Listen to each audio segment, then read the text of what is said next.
आज मानी की फैमिली होती है काफ़ी ज़्यादा परेशान, लेकिन सारा और मानी की वजह से मानी की फैमिली की परेशानी दूर हो जाती है। तो आइए देखते हैं इस वीडियो में कि ऐसी क्या चीज़ है होती है जिससे मानी और सारा अपनी फैमिली की परेशानी दूर कर देते हैं। तो ये वीडियो काफ़ी ज़्यादा इंटरेस्टिंग होने वाली है, आप इस वीडियो के साथ लास्ट तक बने रहिएगा। क्या बात है, मानी के पापा आप इतने परेशान क्यों लग रहे हैं? बेगम, तुम्हें तो पता है कि सर्दियां आने वाली है और सर्दियों में मेरी आइसक्रीम बिकती ही नहीं। हाँ मानी के पापा, पिछली सर्दियाँ में हमने बहुत मुश्किल से गुजारी है। चले कोई बात नहीं मानी के पापा, थोड़ा ही सही आपकी आइसक्रीम बिकती तो है। हाँ बेगम, ये तो है कि सर्दियों में इतने पैसे तो बन ही जाते हैं कि हम 2 वक्त की रोटी तो खा सके। मानी के पापा, आप ऐसा काम भी पता करें कि जिससे हमें सर्दियों और गर्मियों में कोई मसला ही न बन सके। हाँ बेगम, कर रहा हूँ लेकिन मिल ही नहीं रहा ये ऐसा काम। चले मानी के पापा, आप टेंशन ना लें, कुछ नहीं होता और आप बैठे बच्चों के साथ जाकर मैं अभी खाना लाती हूँ। मानी की मामा फिर खाना लेने चली जाती है और फिर मानी की पूरी फैमिली बैठकर खाना खाने लग जाती है।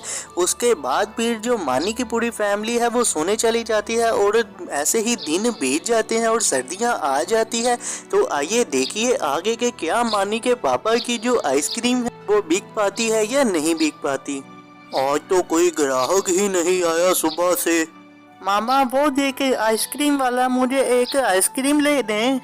बेटा इतनी सर्दी पड़ रही है, आइसक्रीम नहीं खाते, चलो मैं तुम्हें सूप पिलाती हूँ।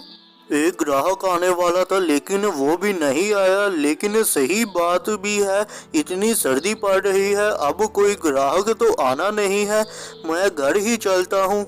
मानी के पापा, आज आपके पास कोई ग्राहक आया था? नहीं बेगम, इतनी सर्दी पड़ रही है, लोग अपने बच्चों को आइसक्रीम खिलाने की बजाय सूप पिला रहे हैं। अगर मुझे सूप बनाने आता तो सूप काफी अच्छा हमारा बिकना था। मानी भाई, पापा की तो आइसक्रीम बिक ही नहीं रही और पापा को तो सूप बनाना ही नहीं आता, नहीं तो हमारी काफी ज्यादा सेल हो जानी थी। सारा, क्यों ना हम मोबाइल से सूप बनाने का तरीका सीखें। इस तरह से फिर मानी और सारा डिसाइड करते हैं कि वो इंटरनेट के जरिए सूप बनाने का तरीका सीखेंगे और फिर मानी और सारा सूप बना लेते हैं इंटरनेट से सीख कर। तो आइए देखते हैं कि क्या मानी और सारा की इस आइडिया से मानी की फैमिली का कोई फ़ायदा हो पाता है या नहीं हो पाता। पापा जी, ये देखे हमने खुद ही सूप बनाया है, आप ये पी कर बताएं कि ये कैसा बना है। बेटा, ये सूप तो काफी अच्छा बना है, ये तुमने कहाँ से सीखा है। पापा जी, ये सूप मैंने और सारा ने इंटरनेट से सीखा है। पापा जी, हम आपको भी बताएंगे और आप ऐसा सूप बनाकर आप बेचिए। फिर मानी और सारा अपने पापा को भी सूप बनाना सिखा देते हैं और फिर मानी का जो पापा है वो सूप बनाकर बेचने के लिए ले जाते हैं। तो आइए आगे देखिए। आइए आइए, गर्मा गर्म सूप पिए, जो भी एक दफा सूप पिएगा वो बार बार आएगा। वाह, ये सूप तो काफी अच्छा है। ये सूप तो लोगों को काफी पसंद आ रहे हैं। ये सिर्फ मानी और सारा की वजह से ही है कि हमारा जो काम है वो सही तरीके से चल रहा है।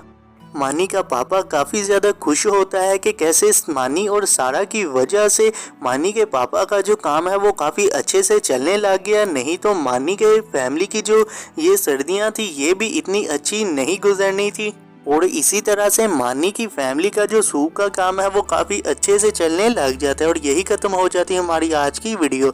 आपको कैसी लगी ये वीडियो? अगर आपको ये वीडियो अच्छी लगी हो तो वीडियो को लाइक भी कर दीजिएगा, चैनल को सब्सक्राइब करना ना भूलिएगा, क्योंकि इसी तरह की इंटरेस्टिंग वीडियो आपको चैनल में देखने को मिलती रहेंगी। तो मिलते हैं हम लोग नई वीडियो।